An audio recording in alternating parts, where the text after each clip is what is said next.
ఇయాల ఈ ప్రభుత్వం, ఈ కాంగ్రెస్ నయవంచక ప్రభుత్వం సంక్షేమంలో ఫెయిల్, మంచినీళ్లలో ఫెయిల్, పొలాలకు నీళ్లు ఇవ్వడంలో సాగునీళ్లలో ఫెయిల్, కరెంటు సరఫరాలో ఫెయిల్, రైతు బంధులో ఫెయిల్, విత్తనాలు ఎరువులు సరఫరాలో ఫెయిలేనా? ధాన్యం కొనుగోళ్లలో ఫెయిల్, పల్లెలు పట్టణాల అభివృద్ధిలో ఫెయిల్, భూముల ధరలు పెంచడంలో ఫెయిల్. మరి దేంట్లో పాస్ అయింది?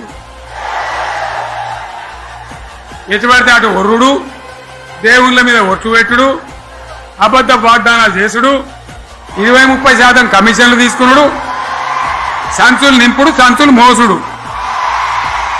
అంతేనా? కరెక్టేనా ఈ మాట అన్నా? కరెక్టేనా? నేను చెప్పి అన్ని ఫెయిల్ అయిందా ఈ ప్రభుత్వం? నిజమైతే ఒకసారి చేతులు లేవట్రా, దయచేసి స్టేజ్ మీద లేవట్రా. ఫెయిలేనా?